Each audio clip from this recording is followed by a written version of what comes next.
प्रतिबिंब जनमानसांचे। आज आपल्या अहिल्यानगर महानगरपालिकेवरती सर्वच आपल्या सकल हिंदू समाजाच्या वतीनं आज निवेदन देण्याचा सर्व मान्यवर मंडळी या ठिकाणी उपस्थित झालेत। या निवेदन देण्याच्या कार्यक्रमाच्या निमित्तानं आपल्या सर्वांना दोन शब्द मार्गदर्शन करण्याकरता उपस्थित असणारे आपल्या अहिल्यानगर जिल्ह्याची हिंदुत्वाची बुलंद तोफ आदरणीय सागर भैया बेग व उपस्थित सर्व आपला सकल हिंदू समाज। आपल्याला माहिती आहे की महाराष्ट्रामध्ये नाही तर संबंध देशामध्ये एक वेगवेगळे सातत्यानं आपल्या हिंदू समाजावरती सातत्यानं वेगवेगळ्या माध्यमातून अन्याय करण्याचं काम हे सातत्याने होत असतं। आणि मग अलीकडच्या काळामध्ये आपण पाहतो की आता अनेक सगळ्या माध्यमातून एक हिंदुत्वाचं देखील एक चांगल्या प्रकारचं संघटन, एक जागरूकता ही अगदी शेवटच्या माणसापर्यंत, माता भगिनीपर्यंत पोहोचलेली आहे। याच्या माध्यमातून कुठलाही छोटा मोठा समाज असेल त्याच्यावर जरी अन्याय झाला तरी त्याला कुठेतरी आता वाचा फोडण्याचं काम देखील आता ते सुरू झालेलं आहे। नुकतंच आपण पाहिलं आता अलीकडच्या काळामध्ये आज आपण जसा मोर्चा काढलाय किंवा इथे निवेदन देण्याकरता आपण आयुक्ताकडे आलो आहे, तो म्हणजे जे वरा पालन जे करतात, म्हणजे ज्याला आपण म्हणतो इंग्लिशमध्ये संबोधलं जातं की पीक फार्मिंग, ही काय फक्त आपल्या देशात असणारी संकल्पना नाहीये, ती परदेशामध्ये देखील मोठ्या प्रमाणामध्ये याचे पीक फार्मिंग केलं जातं, त्याच्यातला मोठा व्यवसाय उभा केला जातो। आणि तसं देखील आपल्याकडे देखील महाराष्ट्रामध्ये देशामध्ये हा एक छोटे मोठे जे समाज आहेत तेही पीक फार्मिंगचा एक मोठा व्यवसाय हे आपल्याकडे करत असतात। याच्यावरती देखील आपण पाहतो की याच्या मागच्या काळामध्ये कधी कारवाई झाली नाही आणि कारवाई करावी नाही असंही आमचं मत नाही। आम्ही काय कारवाई करावी नाही असं म्हणत नाही, पण जसं प्रत्येक व्यवसाय करणाऱ्याला विशेषतः छोटे मोठे जे समाज आहे यांचं उदरनिर्वाहाचं साधन जे आहे तर त्याला शासनाची मान्यता आहे। एका मान्यता नसणारा व्यवसाय नाही करत, पण याला कुठेतरी चौकट असणं, त्या लोकांच्या वरा पालन करणाऱ्या, पीक फार्मिंग करणाऱ्या लोकांची बैठक घेणं, त्यांना सूचित करणं की कशा पद्धतीने काय करायचं, कुठं अडचण आहे, कशा पद्धतीने करायचं।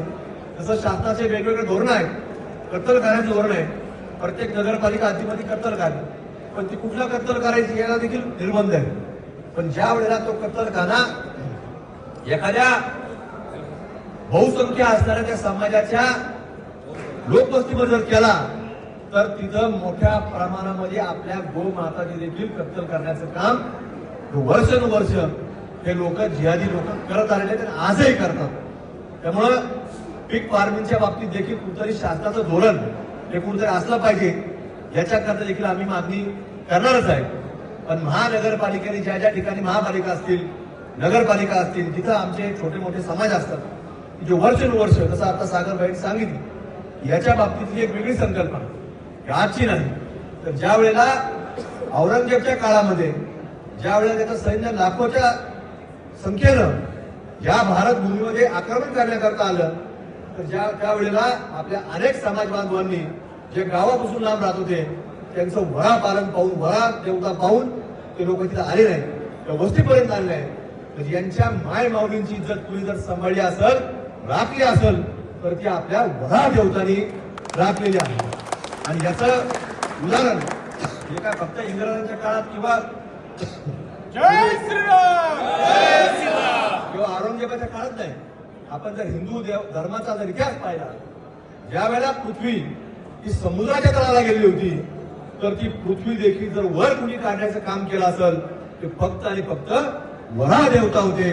म्हणून वरा जन्मोत्सव देखील भारत देशामध्ये वेगवेगळ्या ठिकाणी, छोट्या मोठ्या गावामध्ये हे आपले सर्व वरा पालन करणारे लोक देखील त्यात मोठ्या उत्साहामध्ये साजरे करत असतात। आणि तुम्हाला सांगतो की भविष्यामध्ये आपल्या गोमाताचं रक्षण करायचं असेल तर तुम्हाला सांगतो आपल्याला मोठ्या स्तरामध्ये या पीक फार्मिंगच्या संकल्पना या जरी शहरात नाही राबवल्या तरी देखील कुठेतरी ग्रामीण भागामध्ये आपल्याला याची मोठी चळवळ उभा करावी लागणार आहे।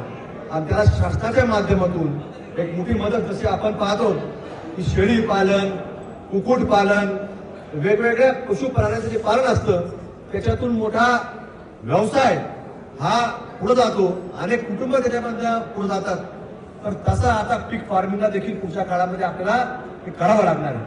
आणि जसं महानगरपालिकेच्या आयुक्तांनी याच्या अगोदर कधी केलं नाही, पण मी ऐकलं की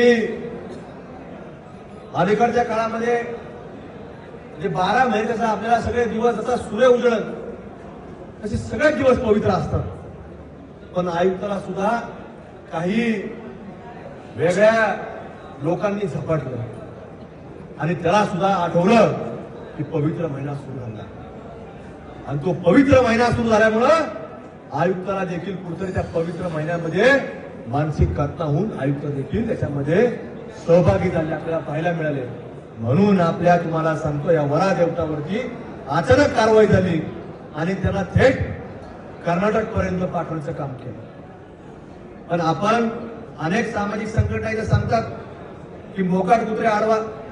आता या रस्त्याच्या पलीकडं अनेक गव्हर्नमेंट कुत्रे आहेत, त्याला कधी त्यांनी आवरलं नाही. अनेक हे कुत्रे मोकाट फिरत असतात, याचा चावा घे त्याचा चावा घे, आणि ते चावा घेऊ नये म्हणून आपल्याला लव जीवाच्या कायद्याची देखील मागणी करावी लागते. आणि आज हिंदुत्ववादी सरकार असल्यामुळे तो देखील कायदा आज आपल्या सर्वांच्या ताकदीनं सर्व हिंदू संघटनाच्या प्रयत्नातून तो अंमलात येत असताना आपल्याला पाहायला मिळतोय. म्हणून हे पिसळलेले गव्हर्नमेंट कुत्रे यांची संख्या वाढत चालली. त्यामुळे आपण पाहतो आता हे स्वतः पुढे येत नाही, सोशल मीडियाच्या माध्यमातून वेगवेगळे आता हे गव्हर्नमेंट पुढे यायला लागले.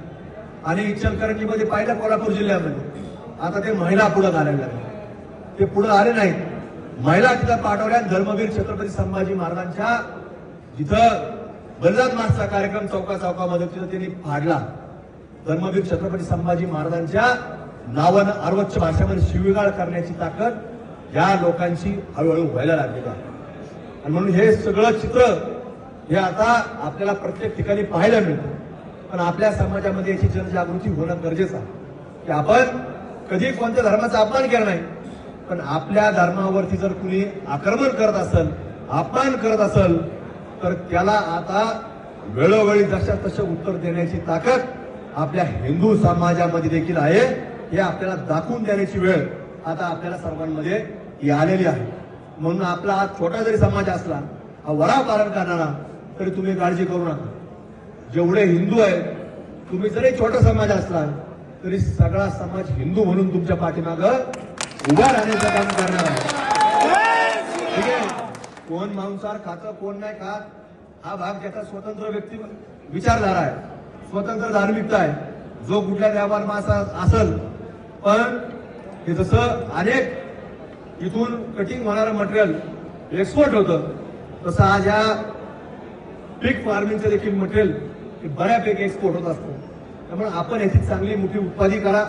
याच्यामध्ये महानगरपालिकेच्या माध्यमातून प्रशासनाने यांची योग्य ती व्यवस्था करावी, यांना जागा उपलब्ध करून द्यावी पीक फार्मिंग करता. अहिल्यानगर शहरातील महत्त्वपूर्ण अपडेट जाणून घेण्यासाठी नगर न्यूज 24 या YouTube चॅनलला सबस्क्राईब करा.